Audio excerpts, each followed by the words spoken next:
Good morning, America, and parts beyond. Maybe outer space. Who knows? Maybe the Martians are watching. Who knows? It's Saturday morning. Actually, no, it's Saturday afternoon at 3 p.m. Having a slow start today, but it's Saturday, right? So who cares? And washing some dishes, going to do some laundry. The usual things you got to do to get by another day. And I've been playing here at the kitchen table uh, with some of the my favorite ham radio stuff. The radio itself is in another room, and I can control it through a GUI interface from the laptop here in the kitchen, and that's actually pretty slick. What I've been doing is I've been playing around with a mode called FT8, which is a digital mode of communication on and this is on the HF frequencies. And I just made a contact in Puerto Rico, another one in Brazil, using this and 20 watts of power, which is not a whole lot, considering that my station here is probably capable of about 600. But it is kind of fun. And I'll insert some pictures from it here. It's also software that runs on the computer that does the FT8. So it's like you're not talking with a microphone to the guy on the other side. No, the computer is actually doing the talking. All you're doing is selecting which station you want to communicate with. Double click with the mouse, and your end starts calling his end. But there may be others calling him too. So it may not be an immediate connection, but eventually it will work. So it's kind of like how with Windows, um, people kind of got used to, at least I did, uh, playing solitaire on the computer. This is kind of a high-tech solitaire, uh, where you're trying to communicate with these other countries and entities, and it's just mouse clicks. That's all it is. I've been doing it at the urging of others. I've been doing Sudoku lately, which is it can be challenging, but I'm getting better at it. I think the best I was able to do so far was 2 minutes and 24 seconds to solve one of the Sudoku puzzles. And most of that time is eaten up just moving your finger around on the. In this case, it's on my iPhone where we've been playing this. So anyhow, but I've been playing with FT8 while I'm sitting here in the kitchen. The dishes are in the dishwasher, and I got to do some more straightening up here in the kitchen. Then do some laundry, and then I can feel better about things. Uh, Playing around all morning, checking out this new service monitor I got. I really like it a lot. It is absolutely 100% right on frequency. No need to get a calibration done on this thing. So what I was doing, indoor sports for the feeble-minded, I was measuring what's called a pilot carrier on all the Dallas TV stations. Um, so that was kind of interesting. And there is one next gen station on the air over here right now, and I found that their pilot carriers, it's different than the way the conventional digital stations do it. Anyhow, so did that. Got some advice on it to upgrade the firmware in it. Got to order a couple of ICs and have to take the files that are in the computer and put them through what's called an EEPROM burner onto these ICs that'll then replace the ones that are already in the service monitor. That's for another day. It's nothing. It's not an urgent need. Let's put it that way. Um, let's see. What else can I tell you, folks? I don't know if I ever showed you this. This is one of the first transistor radios marketed. It was marketed by Toshiba back in the late 50s and early 60s. Um, it was one where there was one evening. I guess I was at that point about maybe 6 years old, 59. My dad came home from work, and he normally would carry his cigarettes in his shirt pocket. So he's like, "Oh, I'm going to have a cigarette," and he goes reaching into his shirt pocket, and he comes out with one of these.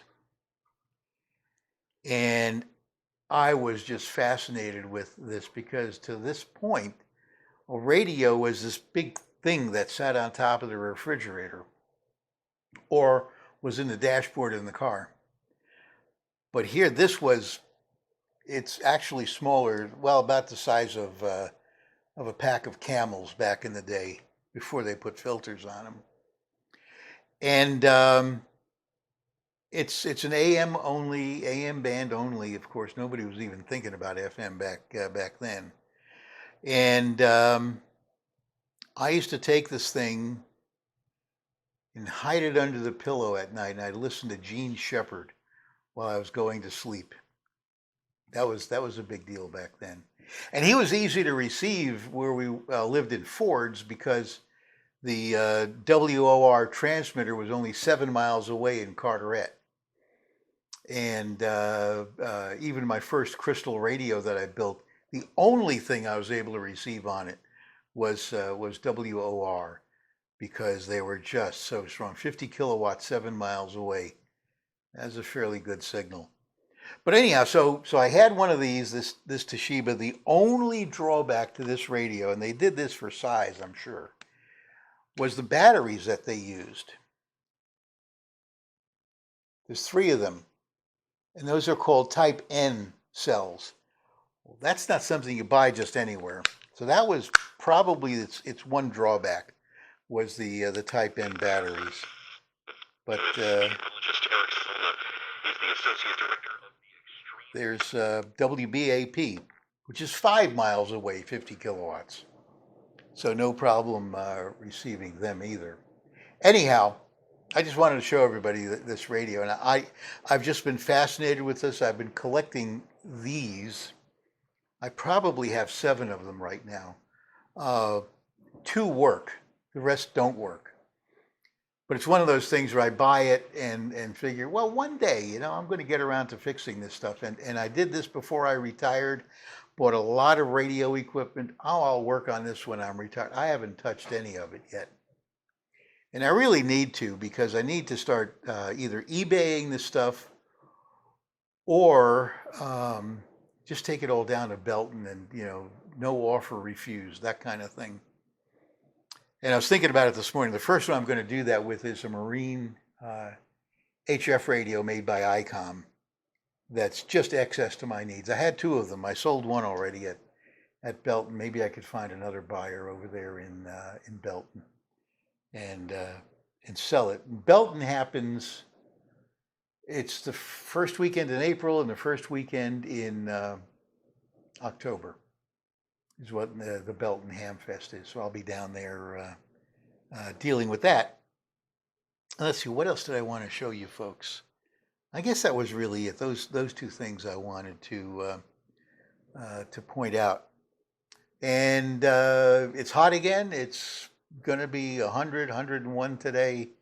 I don't know what it is now. Let's see what the magic iPhone tells me about the current temperature at Radio Ranch is 99 degrees. It kind of spoiled yesterday. The temperature only got up to 93 and it was cloudy. So if you went outside, you weren't in that direct sun. The temperature here it's really not bad unless you're in direct sunlight. Then it's brutal. So anyhow, that's going to prevent me from doing the one thing I really should do today, which is get out there with the lawnmower and do some mowing. I may tackle that maybe about 6 o'clock when the sun is real low. I can get out there and at least do the front yard and the habitable part of the backyard. The back 40, as I call it, the back half of the property, I can let that wait a couple of days. But it's going to be 100 or higher for the foreseeable future now. And it's just one of those years. I mentioned to you a couple of weeks ago that we had a year like this in '99, where we had 45 days over 100 degrees. And that's when my main driver was a Corvette, a '92 Corvette. Now, Corvettes are notorious for bad cooling systems, and this one was no exception. If you were idled, stopped with the air conditioning on in the summertime, when it's 100 degrees out, you were going to overheat. Even though they had a cooling fan, and it didn't help. It was just a poor design on the part of GM with the cooling system. And this was true on the early C4s and the late C4s, which are what I had. The first one was a 1984. The second one was a 1992. But the cooling systems on both were bad, and they were two different engines also. They're both 350 cubic inch, but big difference on the fuel injection and so forth. And what I'm told by people that had the C3 generation of Corvettes, they were the same. They were prone to overheat also. I don't know if they fixed that by the time they got to the C5. I have a friend in San Antonio where they just picked up a C5, a 2002. So maybe I can get some insight from them as to did they fix the cooling system issues or cooling system problems.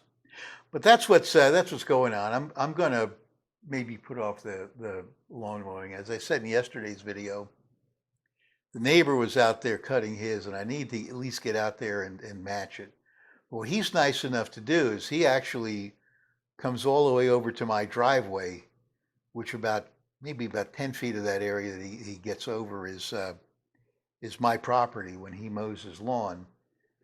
So at least you don't see from the street. It doesn't look like this mismatch. But as a result, when I mow in the front, I mow all the way to the driveway of the neighbor, so that it's all kind of uniform. And that house is not always there's not always somebody living there, so I can at least help them out by mowing a little bit. They really need to mow the back of their property, but that stuff is so high that neither one of my lawnmowers can tackle that okay. But it's okay. It's not bothering me or anybody else, so it's fine. Front yard is fine. Both of our yards, the front is fine, but I do need to give mine a little bit of a trim within the next couple of days.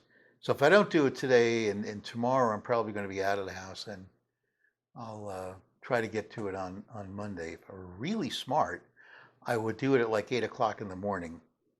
But 8 o'clock in the morning, I'm on the radio with the guys around the state yakking about politics, ivermectin, and hydroxychloroquine, which they're immensely hung up on those things, and a lot of misconceptions being thrown around about all of that. But anyhow, that's about all I have to say right now, except 5 o'clock, Three Stooges, don't forget that, 5 o'clock Central. And 7 o'clock Central is Svengoolie.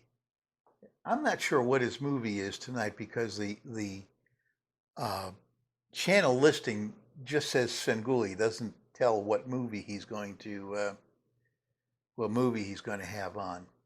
But that's 7 o'clock my time, and of course that's Sci-Fi Saturday night. So after that will be Batman, then Star Trek, then The Adventures of Superman, then Lost in Space, then Voyage to the Bottom of the Sea, Land of the Giants, Time Tunnel, and The Invaders.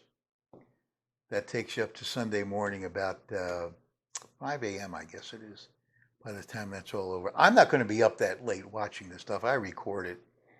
And not that I ever even watch this stuff, but in case I want to. And MeTV Plus has done something. They used to have Lost in Space on 5 nights a week, and they've pulled that out of the rotation now, and they've put in its place is The Invaders. So and they also pulled off Supercar and Fireball XL5. And I got to tell you, as when I was a kid, those were my two favorite TV shows.